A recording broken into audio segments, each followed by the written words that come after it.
Bismillahirrahmanirrahim. Alhamdulillahi rabbil alamin. Wassalatu wassalamu ala asyrafil mursalin. Sayyidina wa nabiyyina Muhammad ibn Abdullah Rasulil Amin.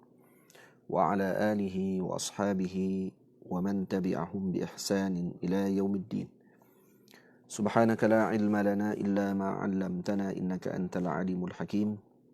Rabbi syrah li sadri wa yassir li amri wa hlul 'uqdatam min lisani yafqahu qawli. Rabbi yassir wa la tu'assir Rabbi tamim bi khair wa ba'd. Yang saya muliakan Al-Fadhil Ustaz Zuhair Abdullah, Mudir Mak Tahfiz Al-Imam Syafi'i Matis, para pelajar Matis, para guru, ibu ayah, para hadirin yang dirahmati Allah Subhanahu wa taala sekalian.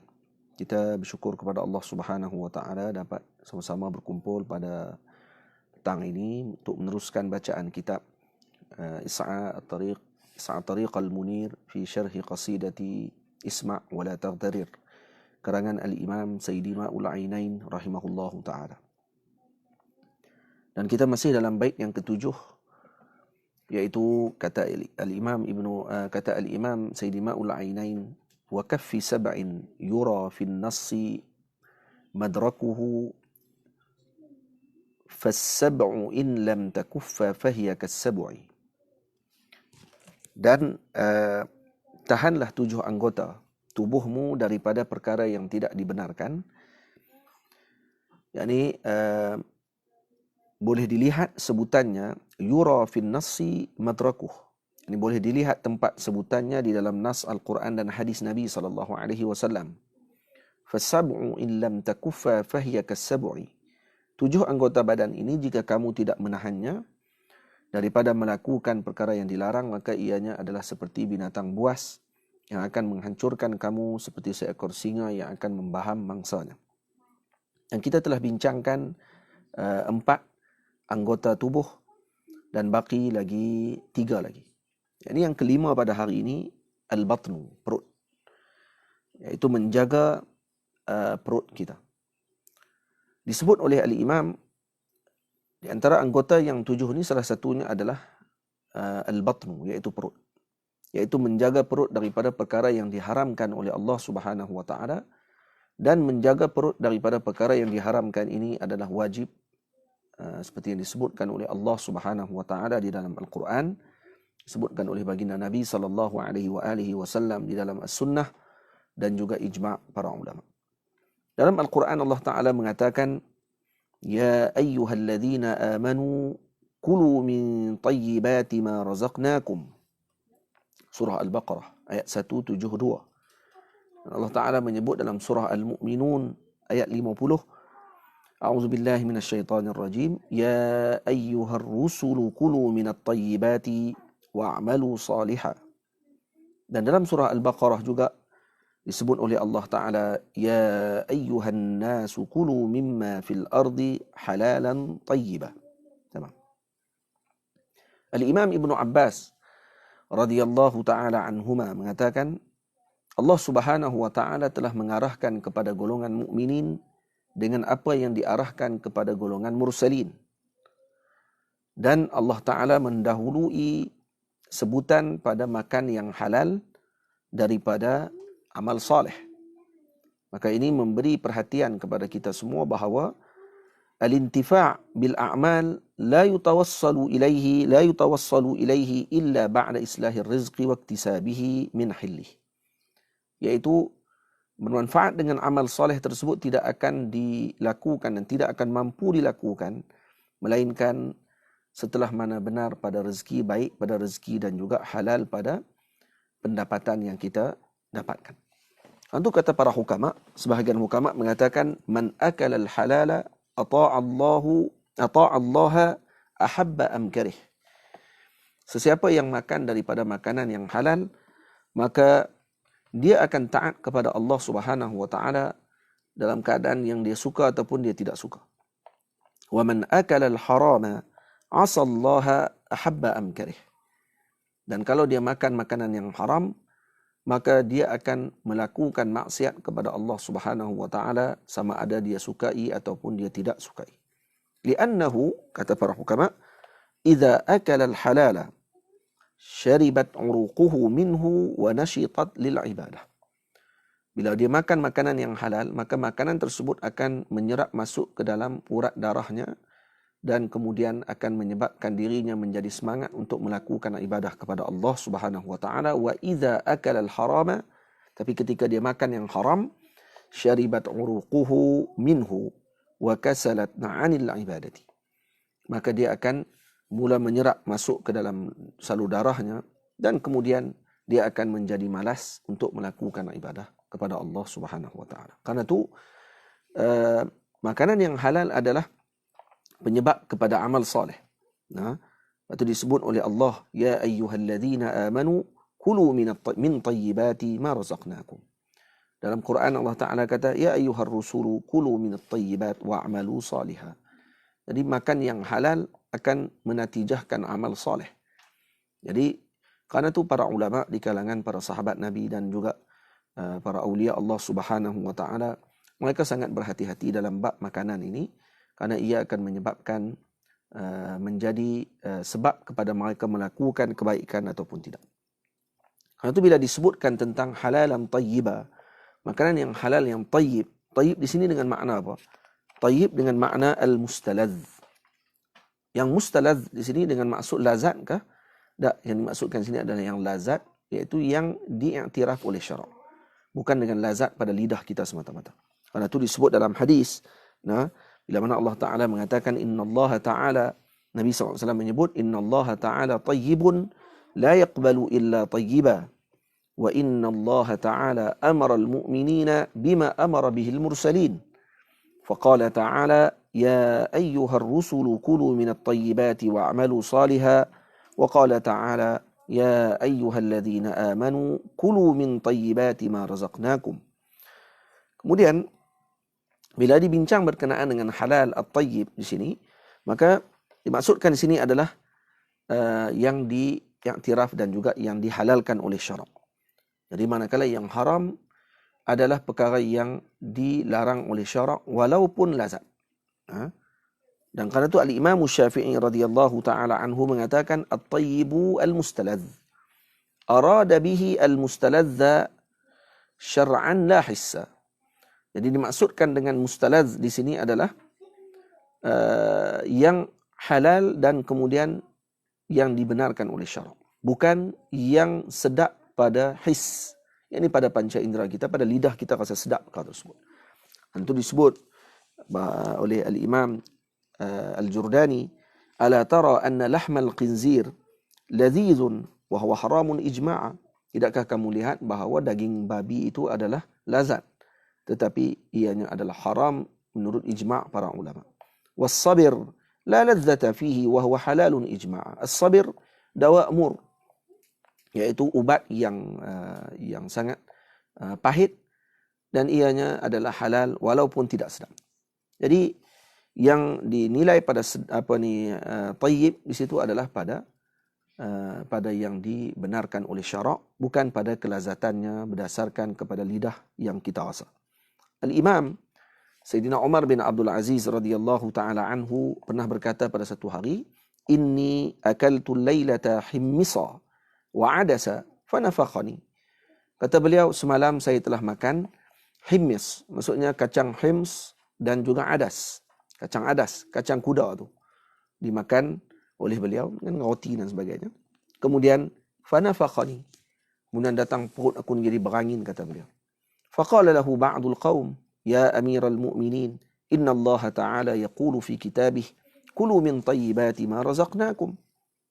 Maka sebahagian orang yang bersama dengan Sayyidina Umar bin Abdul Aziz kata kepada beliau, wahai amiral mu'minin, Allah Ta'ala telah menyebut kulu min tayyibati ma razaqnakum, makanlah makanan yang lazat. Mereka terjemahkan tayyibat dengan makna lazat. Apa kata Sayyidina Umar bin Abdul Aziz? Hayhata hayhat, ay ba'uda ba'ud, jauh sangat yang kamu maksudkan. Dia kata, zahabat bihi ila ghairi madhhabih. Nah, kamu telah pergi kepada ataupun telah dibawa ayat ini kepada yang tempat bukan maksudnya. innama yuridu tibul kasbi wala yuridu innama yuridu tibal kasbi wala yuridu tibat ta'am. Yang dimaksudkan dalam ayat ini adalah baik pada pendapatannya, bukan baik pada makan ataupun sedap pada rasanya. Jadi kalau kita baca ayat ya ayyuhan nasu kulu min tayyibati ma razaqnakum, dalam ayat ini Allah Taala tidak hanya khusus kepada golongan mukminin semata-mata, tapi kepada an-nas kulluh. Jadi menunjukkan kepada kita bahawa makanan yang tayyib ini dituntut kepada semua manusia untuk mereka menjaga diri mereka daripada makan benda-benda yang dilarang oleh syarak. Kerana yang dilarang di dalam Islam hakikatnya adalah kebaikan kepada seluruh umat manusia ini, bukan hanya kepada mukminin semata-mata. Karena itu dibincangkan oleh para ulama apa makanan yang paling terbaik yang sepatutnya dimakan oleh manusia. Maka dibincang oleh al-Imam Al-Jurdani radhiyallahu anhu, kata beliau, inna afdala ma akala minhu al-insanu kasbuhu min zira'ah.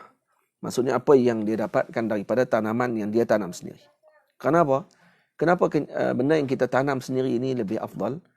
Li'annaha aqrab ila tawakkul. Karena dia lebih hampir kepada tawakal. Kemudian summa min sina'atin.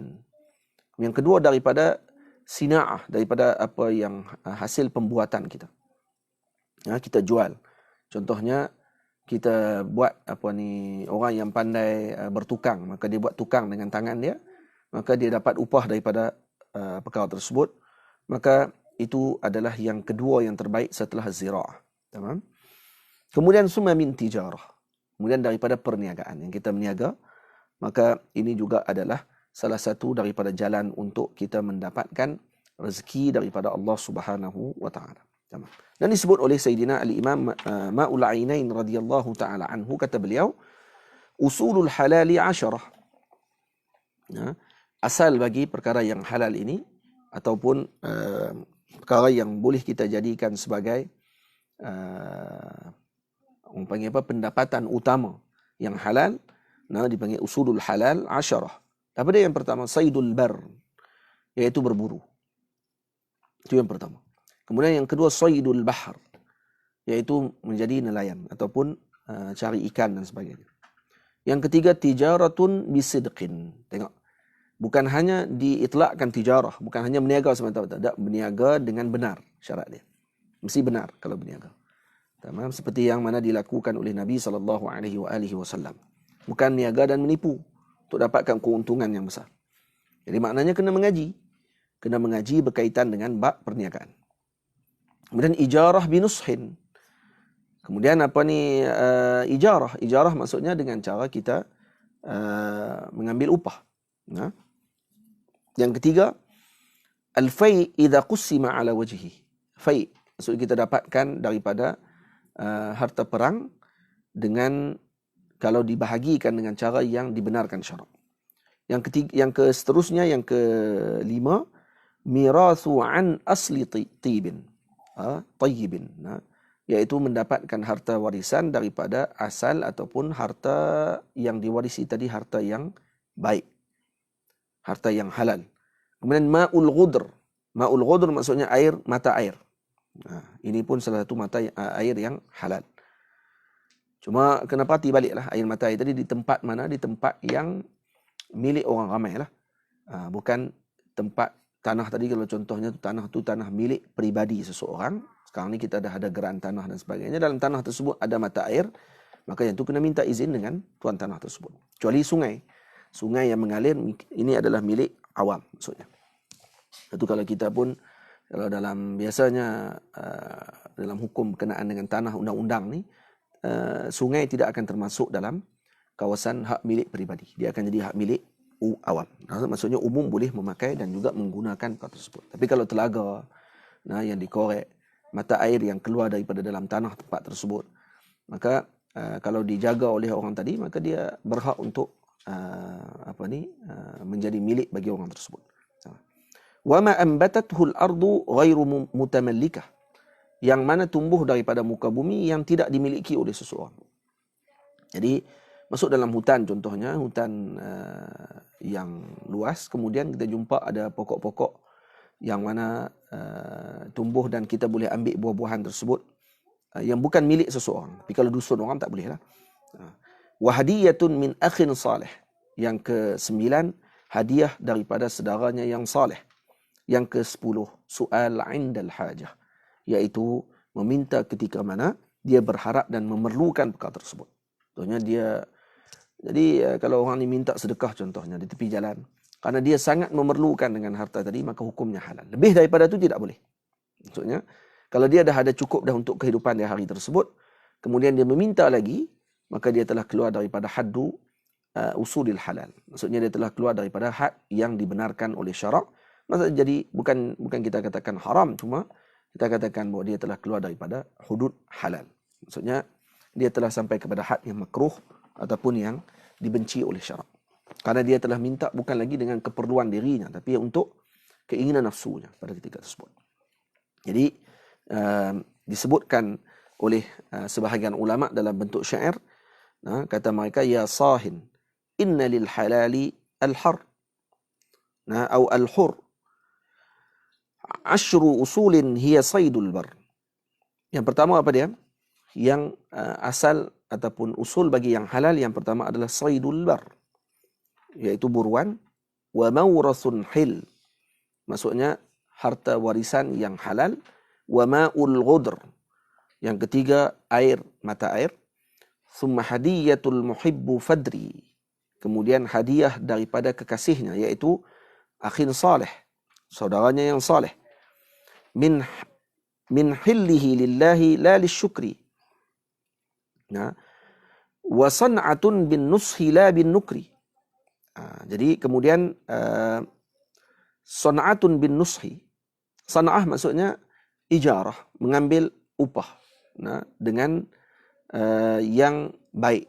Maksudnya dia dah ambil upah dan kemudian dia dah bincang dengan baik berapa banyak keuntungan yang dia akan dapat, berapa upah yang saya akan ambil. Kemudian bila dah bincang dengan elok, maka mereka bersetuju, maka ini hartanya halal. Bukan dia kata, tak, saya buat dulu, nanti kita kira lain. Dah buat siap dah, dia letakkan dengan harga yang melambung, dan kemudian tipu pula, dan masuk pula dengan perbincangan yang tidak sepatutnya, akhirnya menyebabkan jadi tidak redha dalam satu pihak, dan ia akan menyebabkan jadi masuk kepada harta yang syubhah pada ketika tersebut. Wattajru bisidqi, niaga dengan yang benar. Saydul qafri maksudnya memburu binatang lautan. Kemudian as-su'al an syadidil faqri, kemudian minta ketika mana sangat fakir, maka dia meminta pada ketika tersebut. Dia minta dengan keperluan yang diperlukan pada ketika itu, maka ini juga adalah usulul halal. Kemudian nabtu ardin lam takun lil ghairi, dan tumbuhan yang tidak dimiliki oleh sesiapa pun. Wal fai'u yuqsamu bi ghairi juri, dan juga fai' harta perang yang dibahagikan dengan bukan dengan zalim.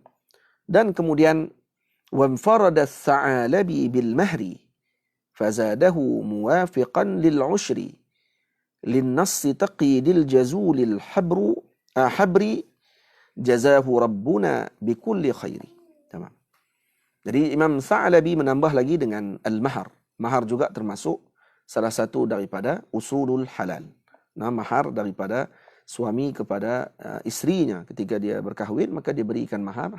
Mahar tadi milik kepada isteri tersebut, maka itu juga min usuli al-halal. Tamam. Jadi ini antara perkara yang halal yang disebutkan oleh para ulama. Dan kemudian para ulama lagi berbincang berkenaan dengan perkara yang haram, dan bila mana disebutkan kata perut perlu dijaga dengan cara dimasukkan ke dalamnya yang halal, maka jelaslah kita bahawa menjaga perut daripada perkara yang haram itu adalah kewajipan dalam agama. Apa sahaja perkara yang haram, diharamkan bagi perut untuk memasuki perkara tersebut. Maka kerana itu perkara yang haram ni jelas disebutkan oleh Nabi SAW, innal halala bayyinun wa innal harama bayyinun wa bainahuma umurun mushtabihatun. Dan yang dipatut untuk kita berjaga, kerana halal jelas dah disebut dalam hukum syarak, dan perkara yang haram juga jelas disebut dalam hukum syarak. Maka yang perlu kita lihat adalah pada apa yang telah ditetapkan oleh syarak. Karena itu para ulama berbincang khususnya berkenaan dengan bila disebutkan saydul bar pada peringkat yang pertama dalam usulu al-halal, maka mereka menulis dan juga berbincang berkenaan dengan perburuan harta binatang buruan dan sebagainya, dan binatang dimasukkan khusus di dalam kitab fiqh para ulama dibincang secara khusus kerana ianya termasuk sebagai usulul halal yang paling besar sekali, iaitu kerana kita manusia ini makan daripada daging binatang dan sebagainya, maka dibincang oleh syarak berkenaan dengan perkara tersebut dengan terperinci. Bagaimana cara sembelihan binatang yang bagaimana dibenarkan, apa syarat-syaratnya dan sebagainya. Dan saya ada mengarang kitab yang berkaitan dengan perkara tersebut, iaitu Irsyadul Ikhwan fi aklil hayawan, fi akli luhumil hayawan, dan juga berkenaan dengan perburuan. Saya ada tulis kitab tentang perkara tersebut, lebih kurang 313 bait. Cuma ada sedikit yang mungkin ada pembetulan dan juga ada tambahan dalam kitab tersebut. Nanti insya-Allah akan dikeluarkan kitab tersebut dan akan dicetak insya-Allah taala, termasuk dengan gambar. Ada gambar sekali, dan dalam tu dibincangkan lebih kurang 100 lebih ekor haiwan yang dibincangkan dalam kitab-kitab fiqh para ulama mazhab Syafi'i, dibenarkan makan ataupun tidak.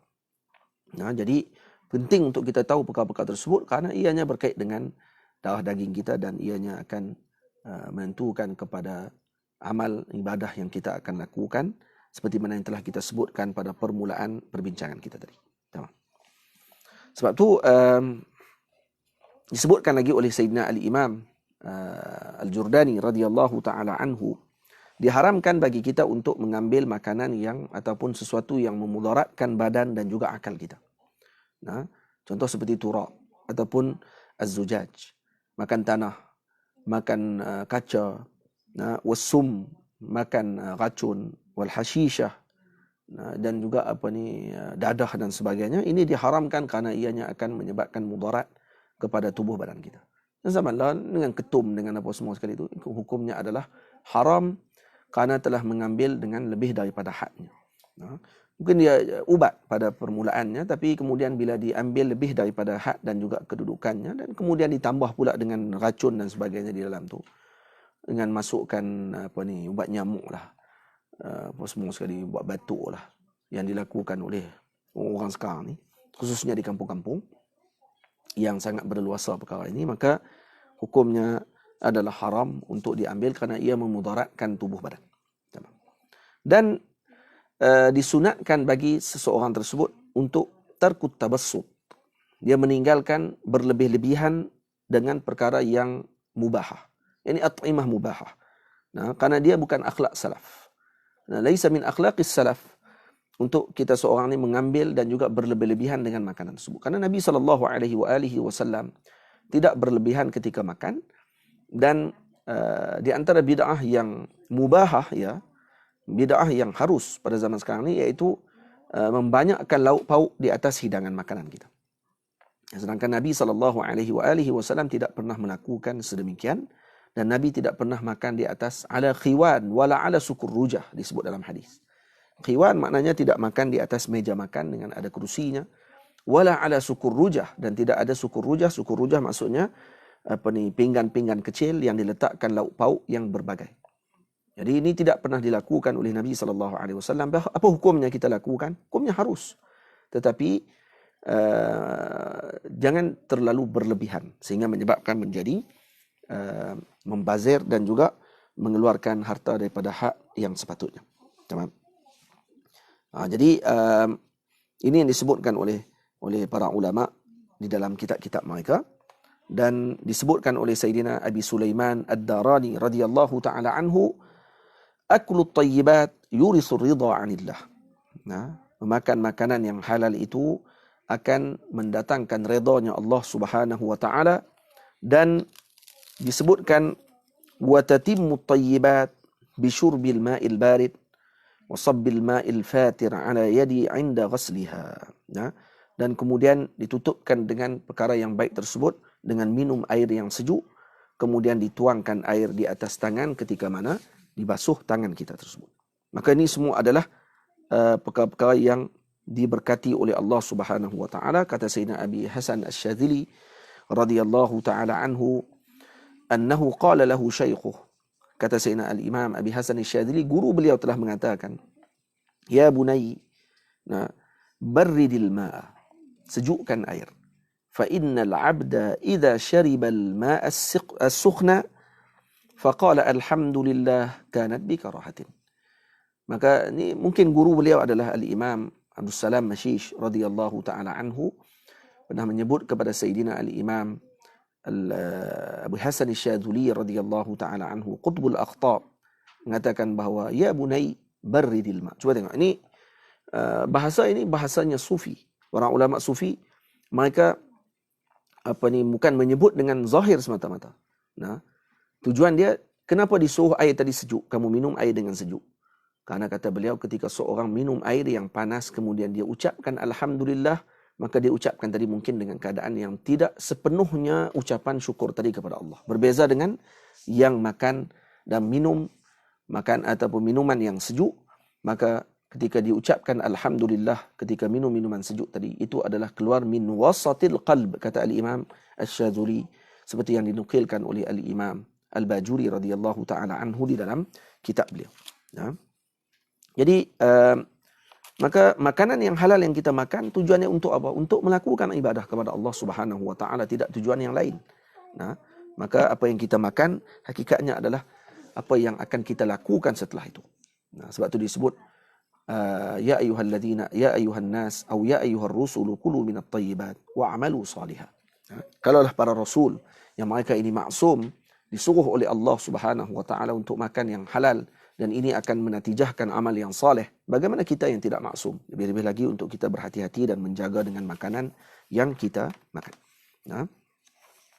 Dan kemudian disebutkan bila mana khususiyah kepada batn, kepada perut ini dijaga dengan yang haram, maka begitu juga dengan seluruh anggota kita yang lain dan seluruh perkara yang kita lakukan. Maka seperti mana kita tidak dihalalkan memakan makanan yang haram dan disuruh untuk kita makan yang halal, maka tidak juga dihalalkan bagi kita untuk memakai pakaian yang tidak dibenarkan oleh syarak dipakai pakaian tersebut, dan juga tidak boleh tinggal di dalam rumah yang tidak dihalalkan bagi kita tinggal dalam rumah tersebut, seperti daripada harta yang haram, ataupun kita menaiki kenderaan daripada harta yang haram, dan wajib untuk kita berjaga dan mengambil perhatian dengan seluruh kehidupan kita tersebut. Pakaian kita, makanan kita, kehidupan kita, kenderaan yang kita bawa, yang kita beri makan kepada anak dan isteri kita, maka perlu dijaga dan perlu diambil perhatian. Faham? Karena meninggalkan yang syubhat itu adalah perkara yang matlub. Ini adalah tuntutan daripada syarak.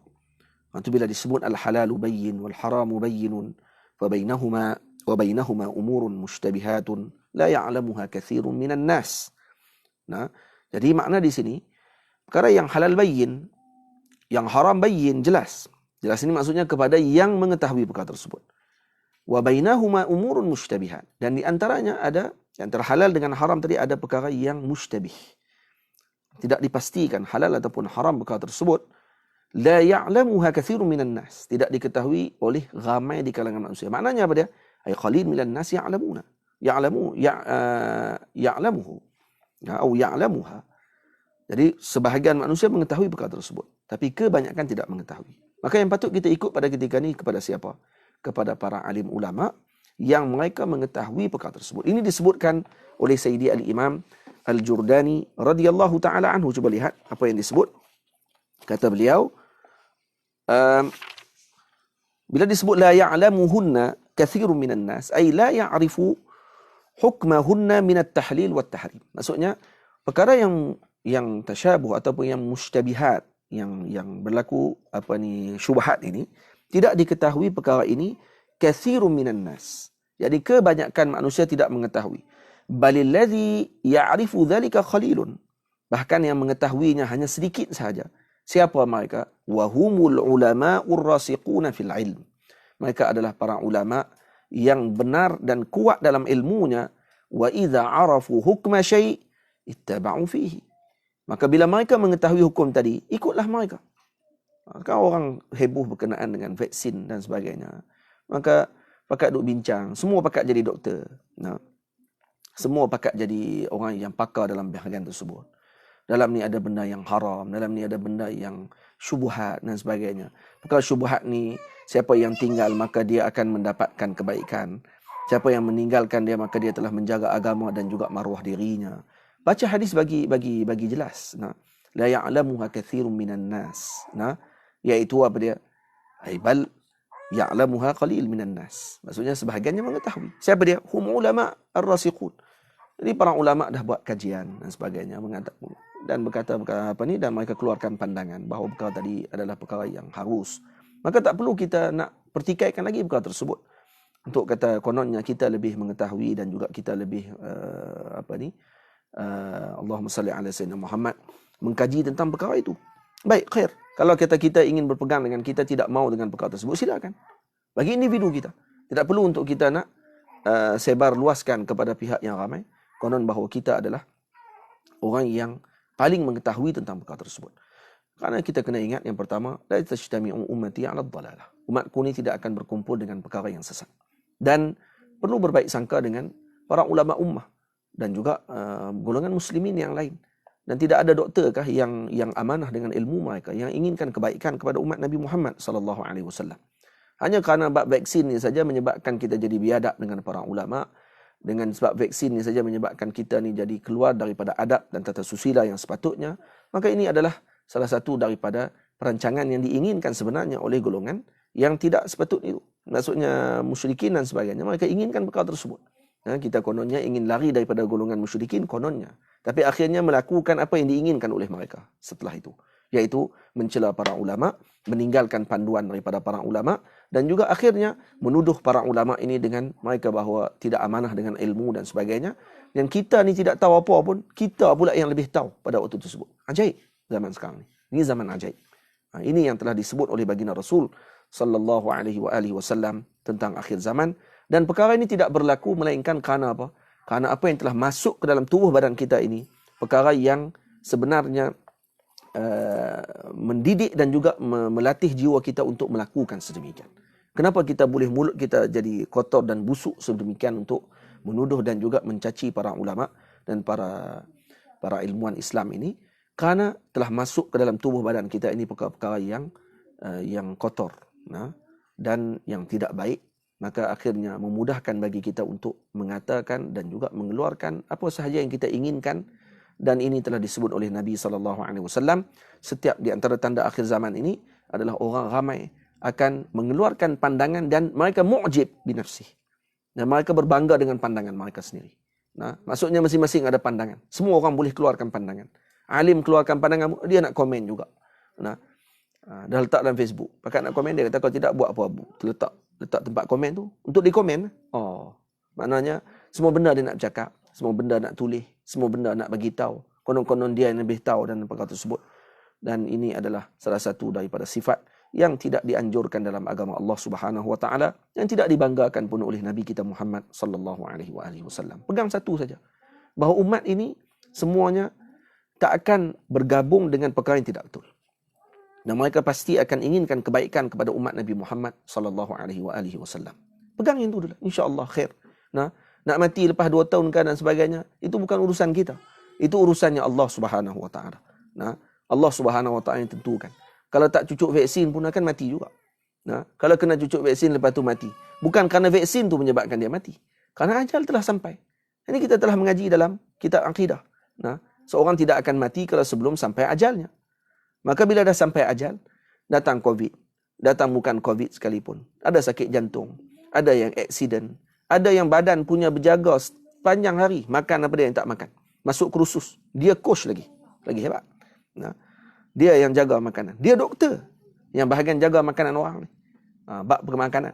Kena makan macam ni waktu pagi. Tengah hari jangan makan makanan macam ni. Makanan yang berminyak jangan makan. Dia mati dulu. Hak dia duk bagi nasihat tu, kawan tu tak mati lagi. Kenapa? Kerana ajal dah sampai.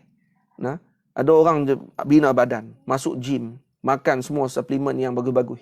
Mahal pula tu. Nah, vitamin C, vitamin D, vitamin apa, zat besi, zat ayak, zat semua dihantam habis semua. Last sekali mati. Mati apa? Mati accident. Oh, dah nampak macam mana? Semua orang akan sampai kepada tahap tersebut dan sampai kepada peringkat tadi. Nah, yang kita duk takut sangat, takut apa? Takut mati. Nah, semua akan menghadapi perkara tersebut. Ketika sampai ajal seorang tadi, la yastaqiruna sa'atan wa la yastaqdimun. Tak akan dipercepatkan dan tak akan ditakhirkan walau satu saat. Maka pegang dengan apa yang telah disebut oleh para a'immah, para ulama kita. Nah, banyakkan tawakal kepada Allah Ta'ala, zikir, salawat kepada Nabi SAW, jangan tinggal, insya-Allah khair. Nah, apa yang telah kita dapatkan ini, moga-moga ianya adalah salah satu bentuk untuk kita taqarrub kepada Allah Subhanahu wa Ta'ala. Tamam.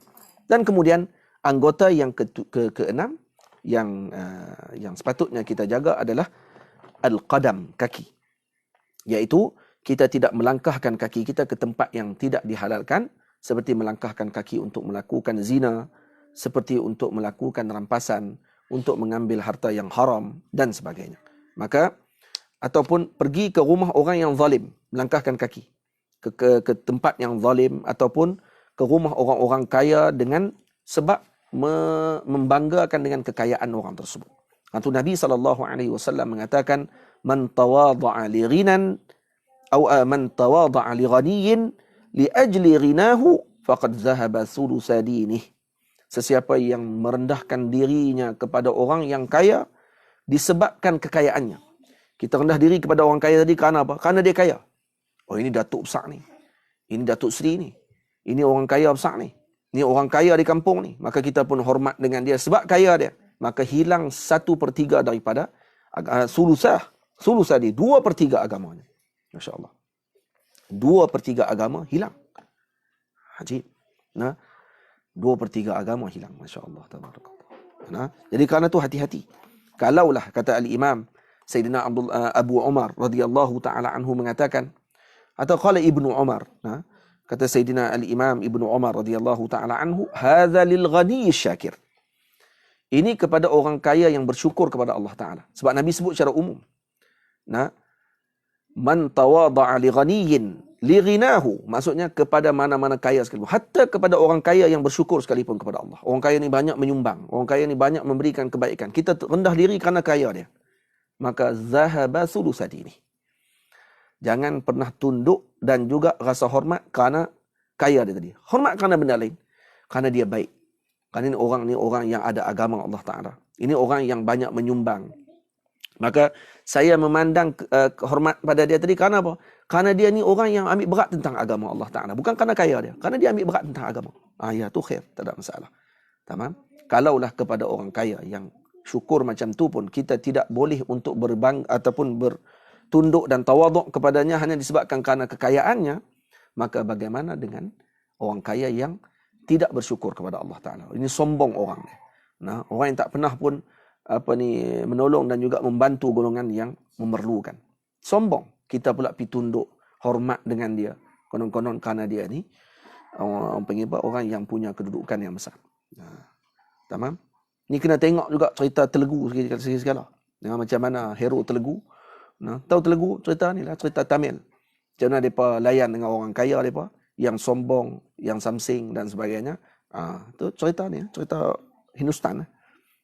Biasa cerita Melayu tak buat tu. Cerita Melayu dia semua cerita bab ni je. Syarikat dia ada 7,000 pekerja, 8,000 pekerja. Nah, Megah Holding, nah, Kencana Holding, semua tu lah. Nama-nama yang selalu duduk keluar tu. Tu cerita Melayu. Nak tengok cerita hak rakyat ni, kena cerita Tamil. Tu baru dia punya masuk ke dalam jiwa kita. Tamam. Kemudian yang ketujuh, yang terakhir, iaitu anggota yang perlu kita jaga. Yang terakhir dan ni yang paling utama, iaitu al-farj. Tamam? Al-farj. Iaitu kemaluan kita. Dan ini adalah yang asyaddu hadhil jawarih kulliha. Ini yang paling berat sekali. Kerana apa? Kerana lianna mubasharatahu asyaddu min mubasharati ghairihi jami'an. Jadi kalau dibandingkan dengan anggota yang lain, al-farj, kemaluan ini adalah anggota yang paling berat Kerana banyak perkara maksiat yang dilakukan adalah berasal dan hadirnya daripada apa? Daripada al-farj. InsyaAllah ini kita akan bincang pada minggu hadapan. Ya, dan kita akan masuk terus pada bait yang seterusnya pada minggu depan. Bait yang ke-8. Was-sabri wal-hilmi wal-afafi wal-karami atqal wara akramul wara litastami'i. InsyaAllah kita akan bincangkan pada minggu hadapan perkara ini. Saya ucap terima kasih banyak kepada Al-Fadhil Ustaz Zuhair Abdullah dan pihak Matis atas anjuran majlis ini, dan moga-moga Allah Subhanahu Wa Taala memberikan kebaikan kepada pihak Matis dan juga kepada seluruh golongan muslimin dan muslimat, dijaga oleh Allah Taala daripada ujian dan bala yang kita sedang hadapi sekarang ini, dan moga-moga ujian ini akan menambahkan lagi semangat dan tawakal kita kepada Allah, dan akan menguatkan lagi kita punya tekad kita untuk kita terus menambahkan ilmu. Dan sekarang ni wasail yang banyak, wasilah yang sangat banyak untuk menambahkan ilmu. Majlis-majlis secara online. Jangan kita habiskan masa di rumah kita dengan keadaan tidak melakukan apa tugas. Banyakkan membaca kitab-kitab yang telah belajar, buka balik kitab-kitab yang telah dia pelajari dan baca semula, murajaah semula. Para penuntut ilmu yang perlu menghafal, banyakkan hafalan. Anak-anak pelajar yang tidak ada sekolah dan tidak ada kelas dan sebagainya, banyakkan membaca, menambahkan ilmu. Jangan habiskan masa kita dengan perkara-perkara yang tidak berfaedah. Dan 24 jam, kalaulah 8 jam kita gunakan untuk tidur, lagi 16 jam kita bahagikan untuk perkara-perkara yang berfaedah, maka moga-moga ianya akan menjadikan 2 minggu lockdown ini adalah sebagai tempat untuk kita uzlah dan kita menambahkan ilmu, kita menambahkan pengetahuan, menambahkan amal ibadah kita kepada Allah Subhanahu Wa Taala. Aqulu qawli hadza astaghfirullahal azim li wa lakum. Assalamualaikum warahmatullahi wabarakatuh.